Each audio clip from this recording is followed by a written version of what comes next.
In the end, it is not his wealth that has made Jay Z, but his hustling ethic, his poetic invention, his political savvy, and his business acumen. It may be that Diddy soon, and perhaps Dr. Dre someday, will join Jay Z as black billionaires who hail from hip hop.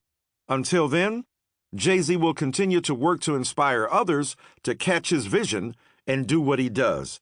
He said it best. What's better than one billionaire? Two. Especially if they're from the same hue as you. Y'all stop me when I stop telling the truth. No, the proliferation of black billionaires can't save us. No, they can't compensate for the justice due the masses of black folk. Although it is encouraging that Jay has become a brand strategist for the cannabis company Caliva, advocating for increased representation and participation of formerly incarcerated folk who are blocked in large numbers from the weed business. No, they are no proxy for reparations. No, they are no replacement for the systemic overhaul of institutions that harm us. No, they are no substitute for challenging over-incarceration, the criminalization of the black poor, the dehumanization of the black masses, police brutality, systematic disenfranchisement, and every other problem we face. Neither can becoming a black billionaire spare one from cultural blowback. In August 2019, Jay's company Roc Nation announced a partnership with the NFL to advise the league on live music and entertainment and projects of social justice. Jay was dubbed a hypocrite and a sellout for pivoting from his principled defense of former NFL quarterback Colin Kaepernick to doing business with the very league whose teams were accused of colluding to banish him for kneeling during the national anthem to protest racial injustice. Jay had even worn Colin's jersey while performing on Saturday Night Live and advised other artists to boycott the Super Bowl halftime show.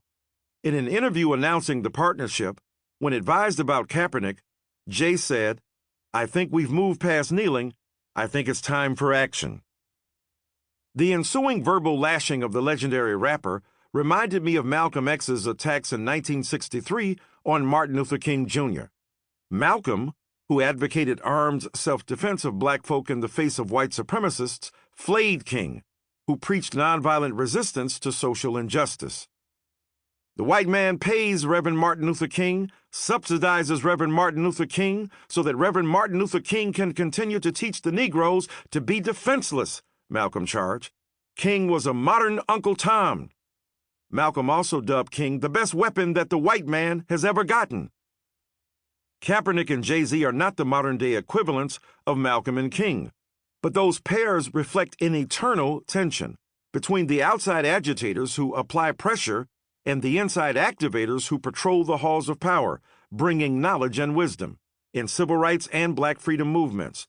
King worked with the Eisenhower, Johnson, and Kennedy administrations to better conditions for black folk and to craft civil rights legislation. Jay, for his part, as I have discussed, has advocated for social justice in his music and beyond the stage for more than 2 decades. The choice between Cap and Jay, between Malcolm and King, is a false one. We need all of them, and it is far too early to judge what Jay will make of this opportunity with the NFL. Jay's action fits into a tradition of social protest, forged by Jesse Jackson and Al Sharpton, that extends King's work. You protest a company, say a shoemaker or an auto dealership, for its unjust practices. You force those involved to acknowledge the error of their ways. You negotiate for better terms of engagement. You interact with the folk you once protested against in the effort to make progress. This reflected a shift in civil rights strategy from street protests to sweet participation. Jackson leveraged the threat of boycotts and the rhetoric of persuasion to get more blacks placed on corporate boards, compel banks and major companies to direct more business to minority-owned contractors, and help integrate more black and other minority folk into the nation's economic power base. It is true that the NFL did not explicitly acknowledge wrongdoing in Kaepernick's case, though the league did settle his lawsuit in February 2019, suggesting that it recognized his claim of collusion as a real legal threat. Jay cannot make a team hire Kaepernick, although perhaps Roc Nation could have refused a contract until Kaepernick got a job, which would have been a just outcome.